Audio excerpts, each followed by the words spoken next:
But the truth of the matter is this. It's enough of rhetoric, okay? We know the gatekeepers in Nigeria. We know the people that are holding this country by the jugular. There's not many of them. I don't think there's up to 1,000 of them, okay?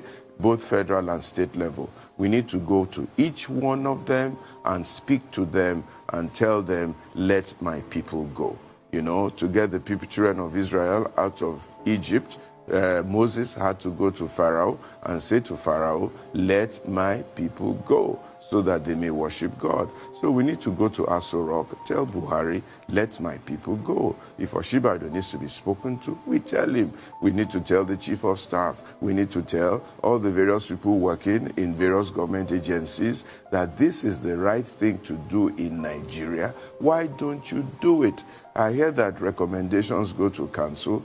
By the time Council, they have increased the prices. What are they doing that for? We need to go to each person in Niger State, Mina, let these people go. We need to go to the ones in Kaduna, the ones in Katsina, the ones in Kano, the ones in Ijebu, the ones in Anambra, the ones in Enugu, the ones in Rivers State, the ones in Bayelsa. We all know them. They are all gatekeepers of Nigeria, holding on to the resources of this country, not doing the things they need to do. Why do we have a law in Nigeria in 2021 that does not allow us to develop our natural resource?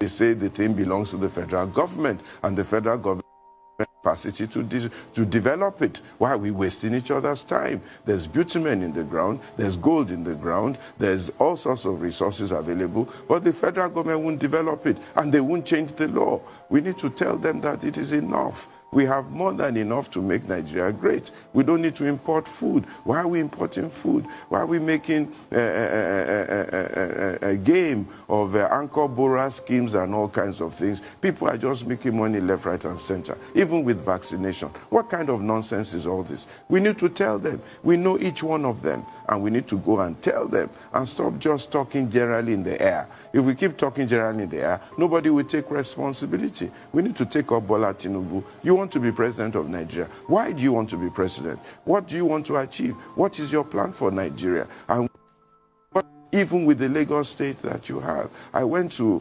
Ajegunle the other day. I went to Bariga the other day. People are living on a slum. They're living on rubbish heap, and we're running all over the place. Why don't we develop Lagos and make sure that everybody in Lagos has a comfortable home, is able to live very well? Why are we running up and down Federal looking for power in Aso?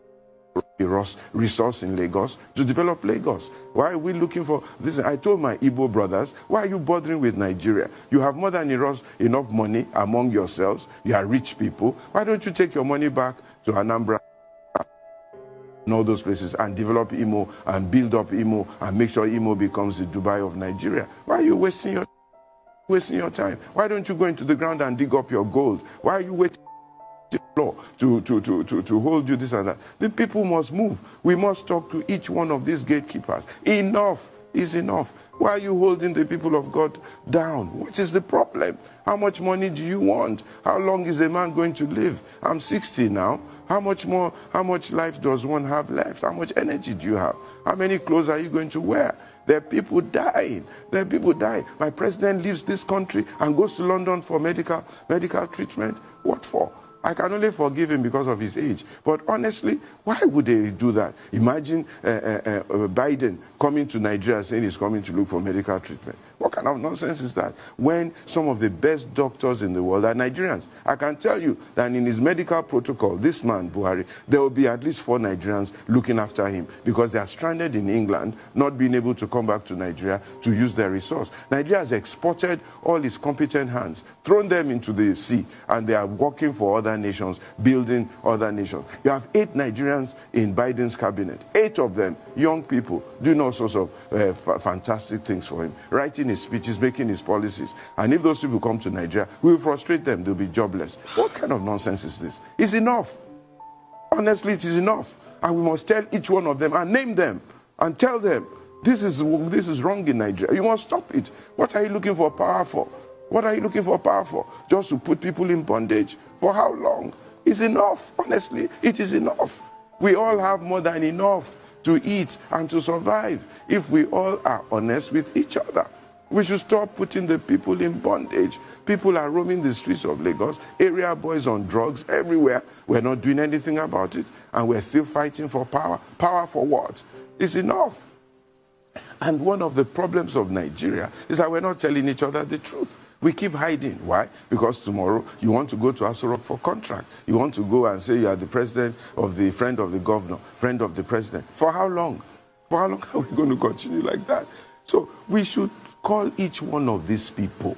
What is your plan for Nigeria? What are you doing with the blessing that God has given you? What are the rules and the laws that you are making? Are you being honest and truthful about this thing? You, this man, you say you built a road for 1 billion. Look, tell the truth. Is this road worth 1 billion? Is it worth 1 billion? We have to go to each one of these people one by one and talk to them. Enough is enough.